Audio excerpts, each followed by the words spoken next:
ಅದಕ್ಕೆ ನಾನು ಕೊರಗಜ್ಜನ ಪ್ರೆಸ್ ಮೀಟ್ಗೆ ನಾನು ಕೊಚ್ಚಿನ್ಗೆ ಹೋಗಬೇಕಾಗಿತ್ತು. ನಮ್ಮ ರಂಗ ಅವ್ರನ್ನ ಕೇಳಿಕೊಂಡೆ, ಪ್ಲೀಸ್ ಕಳಿಸಿ ಅಂತ. ಅವರಂದರು, ಇಲ್ಲ ಮೇಡಮ್, ಕಾಂಬಿನೇಷನ್ ಆರ್ಟಿಸ್ಟ್ಗಳು ಸಿಕ್ಕಾಪಟ್ಟೆ ಇದ್ದಾರೆ, ಬೇಕಾದ್ರೆ ನೀವು ಅವ್ರ ಹತ್ರ ರಿಕ್ವೆಸ್ಟ್ ಮಾಡ್ಕೊಳ್ಳಿ ಅಂತ. ನಾನು ಇವಾಗ ಕಾಂಬಿನೇಷನ್ ಆರ್ಟಿಸ್ಟ್ ಬಂದು ಸರು ಡೈರೆಕ್ಟ್ರು ಜೋಸೆಮನ್ ಆಗಿತ್ತು. ನಾನು ಫೋನ್ ಮಾಡಿ ಅವ್ರನ್ನ ರಿಕ್ವೆಸ್ಟ್ ಮಾಡ್ಕೊಂಡಿದ್ದಕ್ಕೆ ನಿಜವಾಗ್ಲೂ ಅವರು ಎಷ್ಟು ಸ್ಪಂದಿಸಿದ್ರು ಅಂದರೆ, 10 ದಿವಸದಿಂದ ನಾವು ಮೀಟ್ ಮಾಡಿದ್ವಿ. ನಿಜವಾಗ್ಲೂ ಆ ಒಂದು ಇದನ್ನು ಮರೆಯೋದಕ್ಕಾಗೋದಿಲ್ಲ. ಅವ್ರ ಬಗ್ಗೆ ಚಿತ್ರರಂಗದಲ್ಲಿ ಎಲ್ಲರಿಗೂ ಗೊತ್ತು, ಅವರ ಸಾಧನೆ ಬಗ್ಗೆ ಎಲ್ಲನೂ. ವಿಷ್ಣುವರ್ಧನ್ ಅವರ ಒಡನಾಟ, ಸಾಹಸ ಸಿಂಹ ಆ ಚಿತ್ರ ಅವರಿಗೆ ತುಂಬ ಹೆಸರು ತಂದಿತ್ತು ಕೂಡ.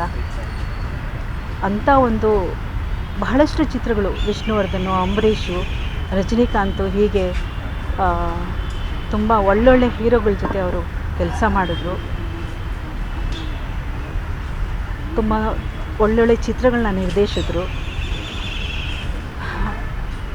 ಅವರ ಒಂದು ಪ್ರತಿಭೆ ನಿಜವಾಗ್ಲೂ ಕತೆ, ಚಿತ್ರಕಥೆ, ಸಾಹಿತ್ಯ, ನಿರ್ದೇಶನ, ನಿರ್ಮಾಪಕ ಎಲ್ಲ ಕ್ಷೇತ್ರಗಳಲ್ಲೂ ಅವರು ತಮ್ಮನ್ನು ತಾವು ತೊಡಗಿಸ್ಕೊಂಡು ಅಪ್ರತಿಮವಾದ ಒಂದು ಪ್ರತಿಭೆ ಅವರು.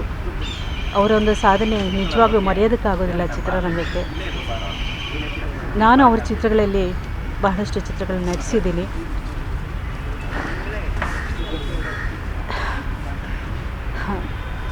ಯಾವ್ಯಾವ ಸಿನಿಮಾಗಳಲ್ಲಿ ಆ್ಯಕ್ಟ್ ಮಾಡಿದ್ದೀರಾ ಮೇಡಮ್? ಅವರ ಒಂದು ಡೈರೆಕ್ಷನ್ ಸ್ಟೈಲು, ಮೇಕಿಂಗ್ ಬಗ್ಗೆ ಮಾತನಾಡೋದಾದರೆ ಏನು ಹೇಳ್ತೀರಿ? ಯಾಕಂದರೆ ಇತ್ತೀಚಿನ ಈ ಜನ್ರೇಷನ್ಗೆ ಅವರ ಒಂದು ಕೆಲಸದ ಬಗ್ಗೆ ಅಷ್ಟಾಗಿ ಗೊತ್ತಿಲ್ಲ. ಸೊ ನಿಮ್ಮ ಮಾತಿನ ಮೂಲಕ ತಿಳಿಸ್ಕೊಡೋದಾದರೆ ಏನು ಹೇಳ್ತೀರಿ ಅಂತ?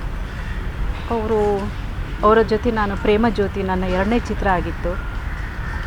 ಅದಾದಮೇಲೆ ಆ ಒಂದು ರಾತ್ರಿಗಳು, ಹೊಡೆದ ಹಾಲು,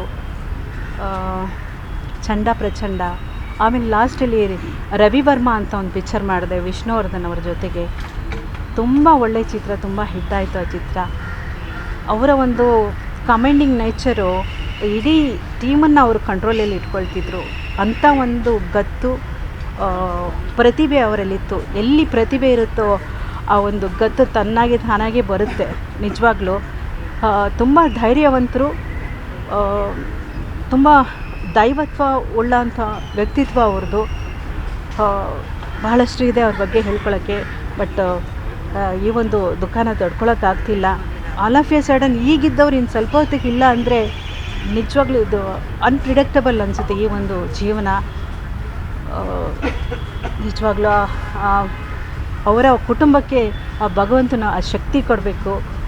ಜೋಸೆಮನ್ ಅವರ ಆತ್ಮಕ್ಕೆ ಆ ದೇವರು ಶಾಂತಿ ಕೊಡಲಿ ಅಂತ ನಾನು ಹಾರೈಸ್ತೀನಿ.